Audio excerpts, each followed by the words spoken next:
చూస్తున్నాం హైకోర్టులో వచ్చేటువంటి డైరెక్షన్ తర్వాతే నాంపల్లి కోర్టులో కూడా ఈ కేసు సంబంధించినటువంటి విచారణ జరగబోతుంది అనుకోవచ్చు.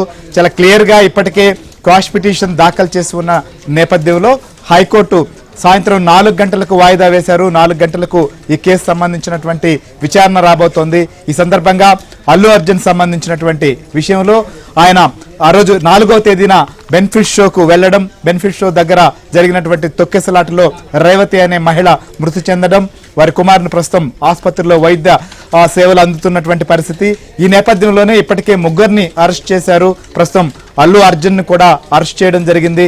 గాంధీ ఆసుపత్రిలో ఆయనకు వైద్య పరీక్షలు కూడా పూర్తి చేశారు. వైద్య పరీక్షలు పూర్తి చేసిన తర్వాత ప్రస్తుతం నాంపల్లి కోర్టుకు కూడా తీసుకొచ్చారు. నాంపల్లి కోర్టులో ఈ కేసు సంబంధించి పోలీసులు అయితే మాత్రం రిమాండ్ కోరేటువంటి పరిస్థితి ఉంది. ఇంకొక వైపు హైకోర్టులో దీనికి సంబంధించినటువంటి డైరెక్షన్ వచ్చిన తర్వాతే దీనిపో ఈ కేసు విషయంలో ముందుకు వెళ్లేటువంటి పరిస్థితులు కూడా కనిపిస్తున్నాయి. అరెస్టుకు సంబంధించినటువంటి విషయంలో పోలీసులు ఇవాళ ఉదయం నుంచి కూడా మనం చూస్తున్నాం జరుగుతున్నటువంటి పరిణామాలపైన. అటు అల్లు అర్జున్ సంబంధించినటువంటి అభిమానుల్లో కూడా ఒక రకమైన ఒక ఇంత ఆందోళన అయితే మాత్రం నెలకొంది తమ అభిమాన హీరో అరెస్టుకు సంబంధించినటువంటి నేపథ్యంలో. ఇంకొక వైపు అల్లు అర్జున్కు సంబంధించిన కుటుంబానికి సినిమా ఇండస్ట్రీకి సంబంధించినటువంటి వారు కూడా బాసటగా నిలుస్తున్నారు. మెగాస్టార్ చిరంజీవి కుటుంబ సభ్యులు కూడా అల్లు అర్జున్ నివాసానికి వెళ్లడం, అక్కడ అల్లు అర్జున్ సతీమణి స్నేహారెడ్డికి కూడా సంఘీభావం తెలపడమే కాకుండా తమ అండగా ఉంటామనేటువంటి సందేశాన్ని కూడా ఇచ్చారు. మరొక వైపు నిర్మాతలు కావచ్చు, ఈ సినిమాకు సంబంధించినటువంటి పనిచేసిన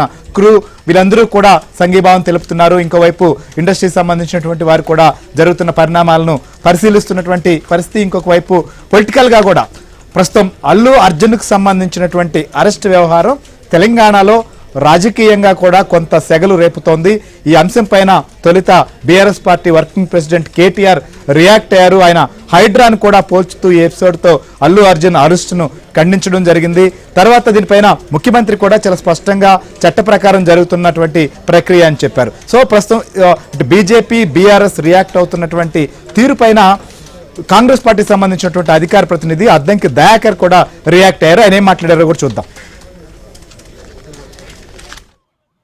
నా యొక్క విజ్ఞప్తి అన్నిటికంటే ముఖ్యంగా చట్టాన్ని చేతిలోకి తీసుకున్న వాళ్ళే ఎక్కువ మాట్లాడుతున్నారు. ఇప్పుడు ప్రత్యేకించి ఎందుకు కేటీఆర్ ఇలా ఇంతలా స్పందిస్తున్నాడు అంటే కేవలం ముఖ్యమంత్రి గారి స్టేట్మెంట్కి స్పందించడమా, లేకపోతే సినిమా పరిశ్రమ మీద ఉన్న ప్రేమ కొద్ది స్పందించడమా? కానీ ఇది ప్రభుత్వాన్ని ఇలా చట్టాన్ని న్యాయాన్ని కూడా తను అబాస్పాలు చేస్తున్నట్టుగా నేను అనుకోవాల్సిన అవసరం వస్తుంది. ఎందుకంటే ఈరోజు ఆ చర్యలు తీసుకోకపోతే కోర్టు రేపు సుమోటోగా కేసు తీసుకుందనుకోండి, అది ప్రభుత్వానికి కూడా ఇబ్బందికరంగా ఉంటుంది. కాబట్టి అల్లు అర్జున్ గారి విషయంలో అందరికీ కొంత సానుభూతే ఉంది. ఇలా ఆ సంజయ్ థియేటర్ యజమాన్యం కానీ లేదంటే ఇతరత్ర వాళ్ళంతా టెక్నికాలిటీ చూపిస్తున్నప్పటికి కూడా పోలీసులు ఎప్పుడు కూడా సాక్ష్యాలను మాత్రమే బేస్ చేసుకొని నిర్ణయాలు తీసుకుంటారు. ఆ విషయంలో పోలీసులకు ఆ స్వేచ్ఛ కూడా ఉంటుంది. కాబట్టి సెలబ్రిటీకి ఒక న్యాయము, లేదంటే నాయకునికి ఒక న్యాయము, సామాన్యునికి ఒక న్యాయం అనేది బీఆర్ఎస్లో ఉన్నట్టుగా ఇక్కడ జరగదనే విషయాన్ని వాళ్ళు గమనిస్తే మంచిది. అన్ని రకాలుగా క్లీన్ చిట్తో వస్తే అల్లు అర్జున్ గారు ఇలా విడుదల కావచ్చు కాక, కానీ ఇక్కడ జరుగుతున్న పరిణామం మీరు చూస్తే ఒకవైపు మహిళ చనిపోయినప్పటికీ కూడా ఈ ప్రభుత్వం బాధ్యతతో లేదు అనే విమర్శలకు కూడా ఇలా మేము సమాధానపూర్వకంగానే చెప్తున్నాం. కాబట్టి దీన్ని మీరు రాజకీయం చేయడానికి పూనుకుంటే ఇంతకంటే రాజకీయ దివాలా కోరుతనం ఇంకొకటి ఉండదు.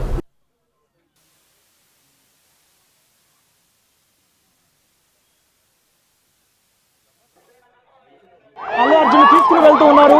అల్లు అర్జున్ ఇక్కడ నుంచి వైద్య పరీక్షల నిమిత్తం తీసుకుని వెళ్తూ